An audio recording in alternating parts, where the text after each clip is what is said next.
বিসমিল্লাহির রহমানির রহিম। অনেক দিন পর ছোট্ট শিশুরা সোনামণিরা মাছ ধরছে ঠেলা জালি দিয়ে। মনি মাছ কটি পেয়েছো? আলহামদুলিল্লাহ। আর মারবা না? ওই পাশে যাচ্ছ? আমরা আরও বেশ কিছু লোককে আমরা দেখতে পাচ্ছি এখানে, তারা কিন্তু মাছ ধরছেন। তো আমরা যে জায়গায় আছি আসলে খুব হাই রিস্কের জায়গা, নদীর মাঝখানে, কিন্তু আমরা একটা গাছের পাড়ে দাঁড়িয়ে আছি। আপনাদেরকে আমরা সেই গাছটা দেখাচ্ছি। আমরা যে জায়গা আছি ঝিনাইদহ সদর উপজেলা 7 নম্বর Maharajpur union Bishoykhali Shahid Mostafa school and কলেজের পিছন দিকে নদী বেগবতী নদীতে আপনাদের আমরা ভালো করে একটু দেখানোর চেষ্টা করি। এত অঞ্চলে হয়তো আপনারা অনেক দিন যাবৎ দেখেন না, তো দবির আলী নিউজ থেকে আপনাদেরকে আমরা একটু দেখানোর চেষ্টা করছি।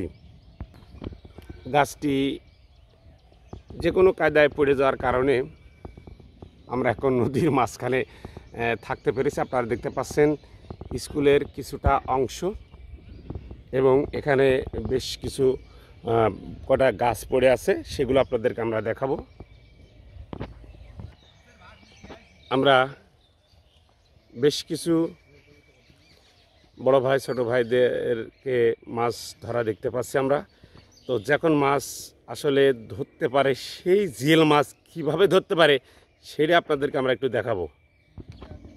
নদীর জল ছিল না, কুল ছিল না, তারপরে ছিল একটা ঢেউ। এখন তো ঢেউ নেই, এখন আছে কি শুধু মাছ।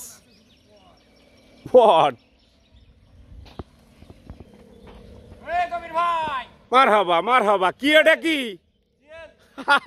আরে দেখি দেখি দেখি দেখি দেখি দেখি শিং মাছ, দেখি দেখি। এই তো আপনারা দেখতে পাচ্ছেন সেই শিং মাছ ধরেছে। কতটুকু ওজন হতে পারে?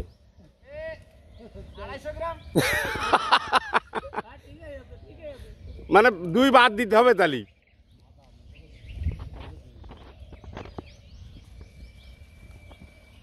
আসলে সাধারণ সুন্দরভাবে তারা মাছ ধরতে, আমরা ওই পাশে দেখতে পাচ্ছি বেশ কিছু মানুষ, তারা কিন্তু এই মাছ ধরার জন্য, এই দেখার জন্য কিন্তু বসে আছে। আব্দুর রহমান, কি অবস্থা? চলছে।